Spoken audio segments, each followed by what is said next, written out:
It's hard to keep up with who said what in which Senate or House panel hearing about Russia lately, since there have been so many. But I'll remind you about one assertion that was made that turns out to not be true. Last week, now fired FBI Director James Comey said during a Senate committee hearing, which we covered, that, quote, hundreds and thousands of emails containing classified information were forwarded from Hillary Clinton's aide, Huma Abedin, to the home computer she shared with her, I call him her outgoing husband, Anthony Weiner. This was part of why the Huma Abedin, Anthony Weiner aspect of the story was huge in terms of the Hillary Clinton email investigation. Hundreds and thousands of classified emails. That's huge. We need to look into that, right? Here's James Comey last week.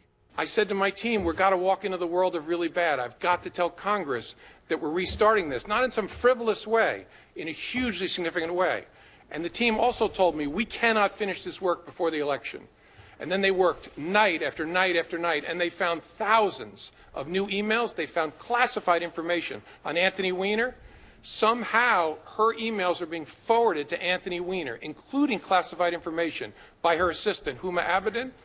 And so they found thousands of new emails and then called me the Saturday night before the election and said, thanks to the wizardry of our technology, we've only had to personally read 6,000. We think we can finish tomorrow morning, Sunday. It turns out that James Comey, not slightly, but drastically overstated the number of emails in question, and that none of the emails were classified at the time was missing altogether from James Comey's statement there.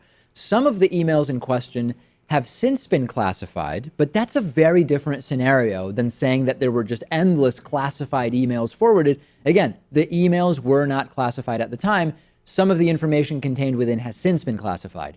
Why did he do this? It's not clear. It's, again, not just the number of emails, but this issue of whether they were classified or not.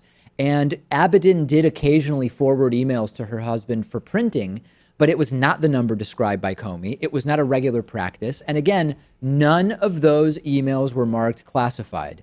This was one of the headlines among right-wing media after Comey's testimony, and it turns out to have been false. And it's hard to say whether or not he lied, because to prove someone lied means you have to find out that they knew better and deliberately tried to mislead the public. No doubt. So maybe he just misspoke or was mistaken, but on an issue that's this important, you got to get that right. If you believe James Comey botched the public side of the Clinton email and Trump-Russia investigations, choosing to mention only one of those investigations prior to the November 8th election, this only adds to those concerns. If you believe that it was not logical for James Comey to go public about the Clinton investigation, but not go public about the Trump investigation prior to November 8th, the fact that the case around the Clinton emails is even weaker than we thought, as revealed by these recent statements, those concerns only grow. This calls into question James Comey's supposed position as a nonpartisan investigator of all that comes before him.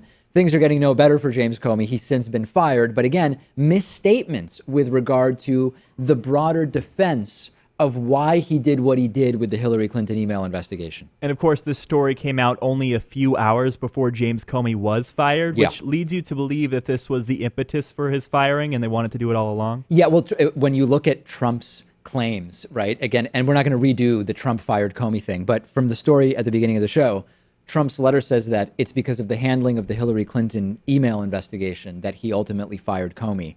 Every indication is that they've been looking to fire Comey for a while, but at the time, nothing has really changed with regard to the Clinton investigation. So why didn't they fire him on January 20th when Donald Trump could have? And everything there points to just desperation, wanting to separate Comey from the Trump-Russia investigation. It's hard to believe that this was the last straw on the Hillary Clinton email investigation in particular. That, I think, is a good way to sort of say it. And bottom line, it was bad judgment at best and corruption at worst to go public with only the Clinton investigation prior to November 8th. It's now all falling apart and becoming clear that that aspect was a major blunder by Comey. But it totally lacks credibility to believe that that's why Donald Trump ultimately made the decision to fire James Comey.